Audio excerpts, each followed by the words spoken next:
Olá, gente, queridos irmãos. Prazer estar aqui com vocês novamente, através desse vídeo em que a gente está tendo o privilégio e o prazer de estar estudando e aprendendo um pouco mais da Palavra de Deus. E esse livro, que o Edson tão bem escolheu para a gente, que é do pastor Max Lucado, 6 horas de uma sexta-feira. O capítulo que eu vou abordar é o capítulo número 4, cujo título é Prova Viva. Inicialmente fazer um esclarecimento para os irmãos que esse capítulo deveria ser abordado, ser ministrado pela tia Cris, mas ela não tem andado muito bem. Semana passada ela passou bem mal, inclusive ela não foi na igreja no sábado. Naquele mesmo dia, não tenho certeza se no sábado ou no domingo, nós tivemos que ir na Unimed, ela teve que tomar um medicamento lá. Então, por conta disso, até como ela é que estava com esse compromisso e ela estava angustiada por isso, ela até pediu para mim que fizesse as vezes dela, Então, com muito prazer, que a gente vem aqui humildemente oferecer uma pequena contribuição, uma modesta contribuição daquilo que a gente leu e assimilou desse capítulo. Como os irmãos já devem ter lido, já devem ter compartilhado, dessa leitura, nesse capítulo 4, o pastor Max Lucado, ele relata, ele sempre usa disso, de alegoria, de cenários, imagináveis para tentar passar uma ideia, passar um conceito. Nesse caso aqui, ele fala, ele usa o exemplo de um pai que passa pela insegurança de levar seu filho, sua filha pequena, a primeira vez, o primeiro dia, se não é fácil para as crianças, também não dá para dizer que é fácil para os pais, porque todo mundo fica tocado, todo mundo se sente inseguro pela situação, as crianças não sabem, quando a criança entra na fase inicial de estudo, ela tem toda aquela insegurança porque até aquele momento ela conviveu apenas com a família, apenas com familiares, cercado de gente que ama. Então esse ambiente propicia tranquilidade, segurança, tudo, Então o primeiro dia de aula, quando vai para o ensino, aquele ensino fundamental, quando está começando no ensino, causa obviamente muita apreensão, porque vai se sentir no meio de estranhos, professor, funcionários, ambiente escolar, um ambiente muito maior do que uma casa, do que uma residência, e cercado de pessoas que não são da sua família. Então obviamente gera insegurança, e do lado dos pais, por seu turno, fica aquela agonia de ficar imaginando se o seu filho vai estar sendo bem cuidado, se ele vai estar sendo bem tratado, se ele vai estar sendo atendido nas necessidades dele, se não vai ter nenhum problema de nenhuma criança um pouco maior, um pouco mais agressiva, judiar dele, fazer passar por algum problema. Enfim, na verdade é porque a criança está saindo da esfera da proteção da gente, que cabe ali dentro do círculo que a gente consegue fazer com os braços ali, com as mãos e tal, Está saindo daquele círculo para começar a ir para um círculo maior, um círculo social, o que é absolutamente necessário, porque nós, aqueles que já são pais, sabem disso, que o desejo de todo pai seria, de toda mãe, de todo pai, eu falo pai no gênero de cuidador, de responsável, que o desejo de quem tem filho seria de que manter o filho totalmente dentro da sua casa, para privar ele de qualquer frustração, de qualquer sentimento desagradável, de qualquer contrariedade, E isso a gente leva para o resto da vida, enquanto pais, Porque os pais sempre vê os filhos, podem ter 30 anos, 40 anos, 50 anos, pode ser até idosos, e o pai que vai ser pai desse idoso sempre o vai ver como uma criança e sempre vai querer proteger, sempre vai querer evitar que ele venha experimentar de sabores e de contrariedades, tá? Mas o pastor Max, ele faz um relato, né, assim, detalhado desse primeiro dia, que ele pega a filha Gena, né, e leva para a escola. Então ele mesmo já prefere fazer essa tarefa para não, justamente para não ficar com aquela agonia, com aquela ociosidade, que a agonia só vai aumentar, né? Então ele mesmo quer levar, e na frente da esposa, da mãe, ele faz de conta que está firme, que está durão, mas ele sabe de toda a dificuldade que ele está passando, né? Então ele faz esse relato narrando que pôs a criança no carro, que procurando dar um conforto até aquele momento de efetivamente separar-se dela. Pergunta para ela se ela queria alguma coisa em especial, ela quis ouvir uma determinada música, então ele colocou a fita cassete, o CD lá que ela queria ouvir, foram ouvindo, mas sem muita conversa e tal, e ele foi lá e deixou a filha, a Gena, lá na escola.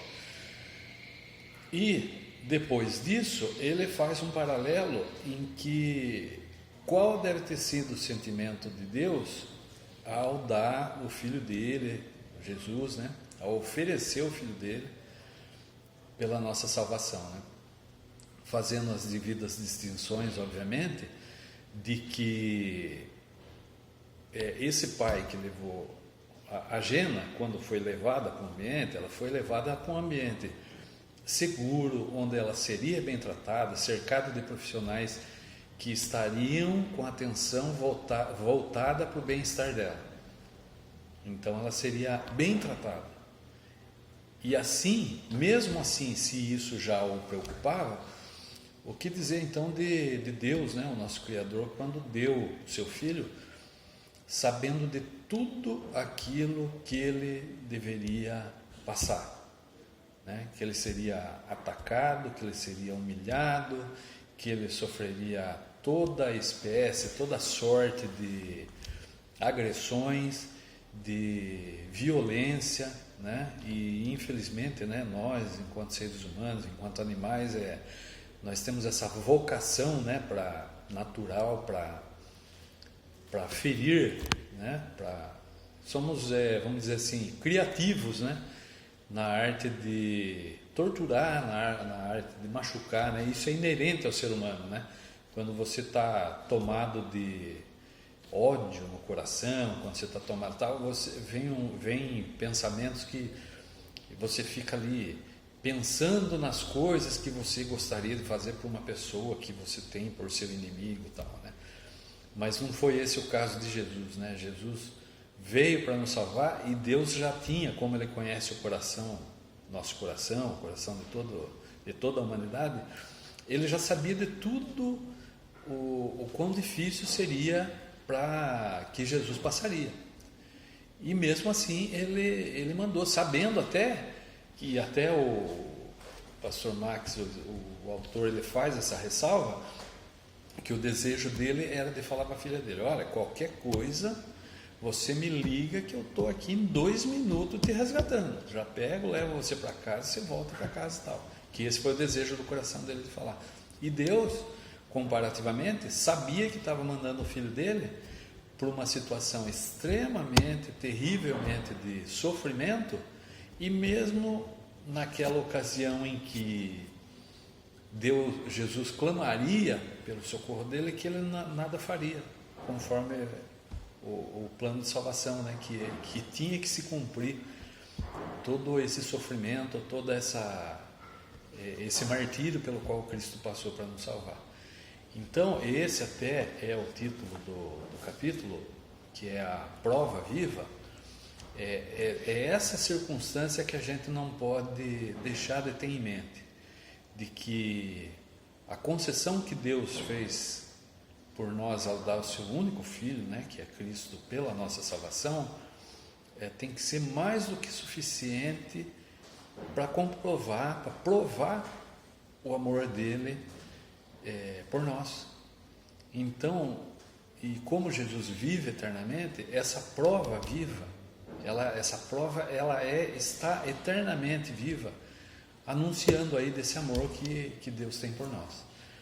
Então eu sou grato a Deus pela oportunidade de estar compartilhando isso com vocês, porque esse capítulo falou fundo no coração, no sentido de que muitas vezes num determinado momento em que a gente experimente uma angústia que não é 0, alguma coisa do que aquilo que Cristo experimentou por nós, às vezes a gente é levado erroneamente a acreditar que Deus não se importa conosco. Não imagine, mas se Deus me amasse, ele estaria permitindo que eu passasse por esse problema, Ele estaria permitindo que eu tivesse perdido o emprego, Ele estaria permitindo que um ente querido passasse por uma enfermidade, Ele teria permitido que alguém batesse no meu carro, roubasse o meu carro, enfim, que eu enfrentasse algum determinado problema. A gente é levado a acreditar, a fazer esse questionamento. Não imagine, Deus não me ama, se Ele me amasse, Ele não deixava isso fazer.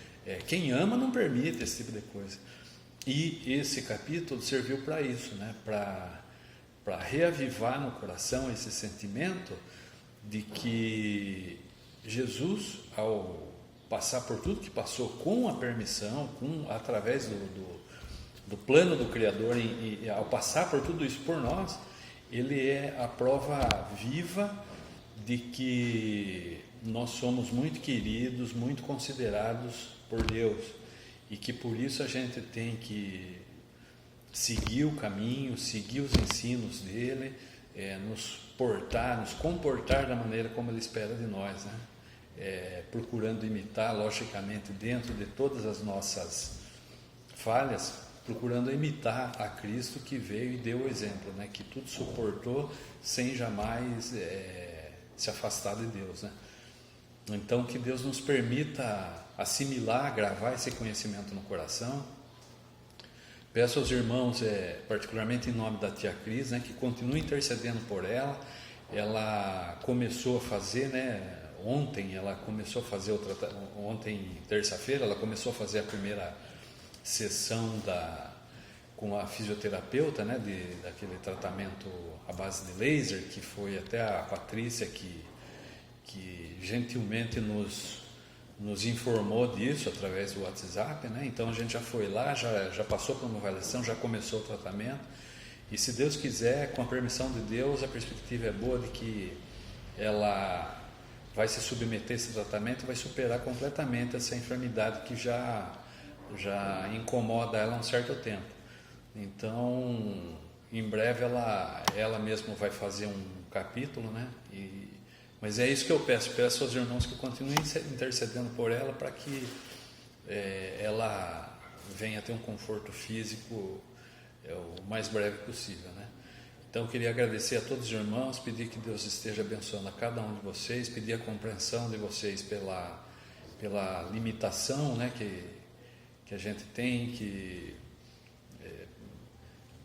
a gente se esforça, né, mas a gente sabe o quão a gente é limitado, né, nessa tarefa de compartilhar com os irmãos. Por isso que eu peço a compreensão de cada um, e peço que Deus esteja abençoando cada um de nós, e se Deus quiser, no próximo sábado nós já estaremos reunidos novamente, tá bom? Um abraço no coração de cada um de vocês, fiquem com Deus, e tudo isso eu peço agradecido em nome do Senhor Jesus. Amém.